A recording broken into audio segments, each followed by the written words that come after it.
Hey everyone, welcome back to TBM Sports. Let's talk Sunday Night Football. We have an exciting matchup as we will have Stephon Diggs returning to Buffalo with the New England Patriots taking on the Buffalo Bills. So a little AFC East matchup to get you guys going and conclude the Sunday action here in Week 5 in the NFL.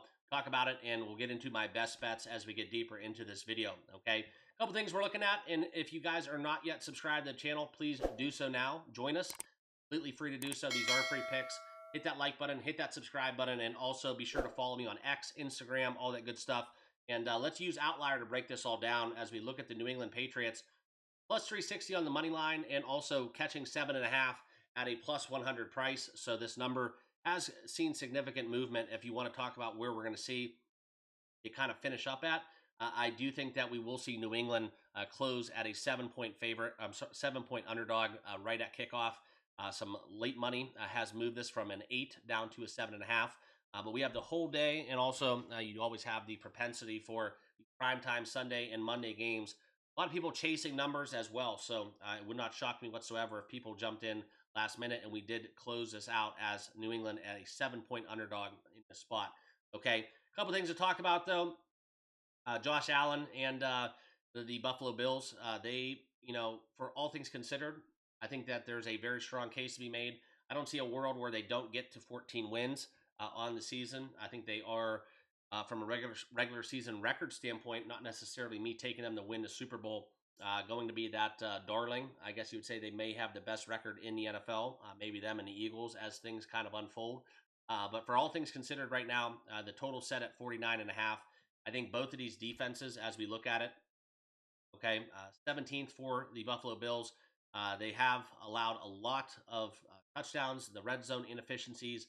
They're allowing a lot of third down conversions, okay? So the clutch defensive stats for both clubs, I think New England kind of is looking to exploit that. And I think that for all things taken into account right now, both of these offenses are the perfect offenses to attack each's effective defenses, okay?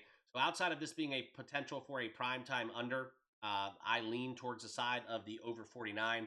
That will be one of my best bets. We're going to take New England Buffalo going over 49. That will be how I approach this game. I do want to talk about some of the player props, though.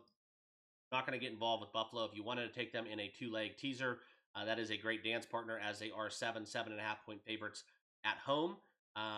We've seen this kind of unfold. What's the worst that could happen, right? The Rams losing in a very tough spot on Thursday Night Football, where they were essentially the same kind of odds here, where nobody in their brother in their right minds would have thought the Rams would have lost that football game. Well, it happened. Okay, so that's kind of what can happen. Laying the chalk here in the NFL is not always the best way to do so, and this has been an ugly card for my personal opinion here on Sunday. But we'll talk about kind of what we have going on. The one thing I'll share with you guys is I do like the favoring the touchdown markets for both quarterbacks, and I want to talk more so about the turn of what we're looking at within Stephon Diggs. Okay, this is one where, yes, I could make the argument that he does go over his receiving yards.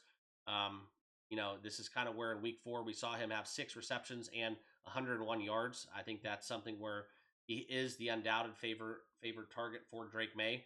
But playing against a bad Carolina Panthers defense, I think that's something where, he's going to have a lot of routes run. I guarantee you that Buffalo does not take him lightly, and they will not, I don't want to say exclude him from their defensive game script. So if you wanted to bet Stephon Diggs over 45.5 receiving yards, I don't mind that whatsoever. Personally, I think that he will be extra motivated to play, all things taken into account. Him and Josh Allen, great rapport, still friends.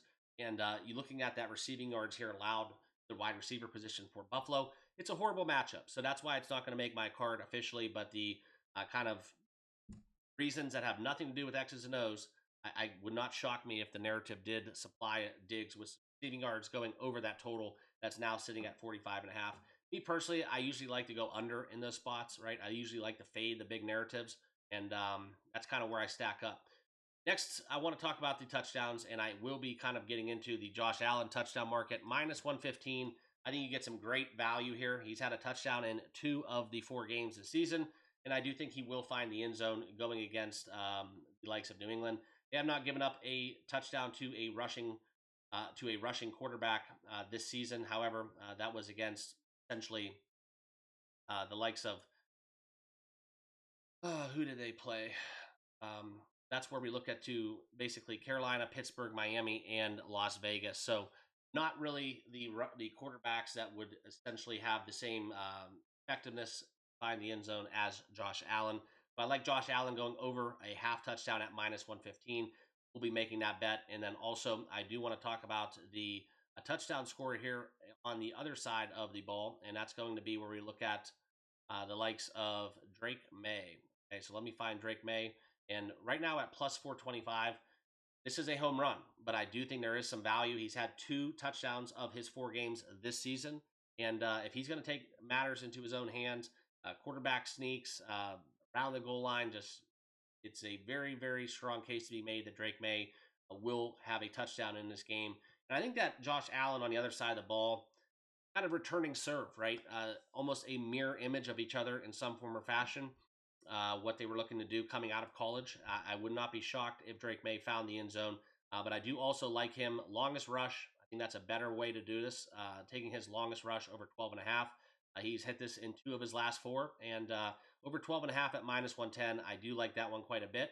And his rush yards, okay, it's over 24 and a half. That's a lot of juice delay. He only had 11 against Carolina, which he did not need to use his legs. Okay, a big number here, 27 and a half, 28 and a half. So that's kind of what you're going to have to settle into. But I do think Drake May gets 30 yards rushing. And like I said, longest rush.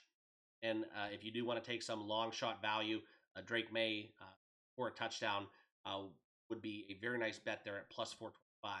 Okay, so we'll do a quick recap. Not much to talk about, but my best bets for the Sunday Night Football action. We're going to go Josh Allen, anytime touchdown. Price is too low, minus 115. We're going to take the over 49, and those will be my 2 official best bets. And then kind of on the other side, I did talk about Drake May. And if I was going to play him, this will be where we take Drake May, longest rush over 12 and a half. That will be my other best bet here, where we take Drake May 12 and a half. So 3 best bets here on Sunday Night Football. We're going to go Drake May, longest rush over 12 and a half. We're going to go Josh Allen, anytime touchdown, minus 110. And I'm going to take the over 49 here in this divisional spot. All right. Appreciate you guys tuning in. Good luck out there. Let's cash some tickets. We'll see you all tomorrow for Monday Night Football. Enjoy it and have a great night. Cheers.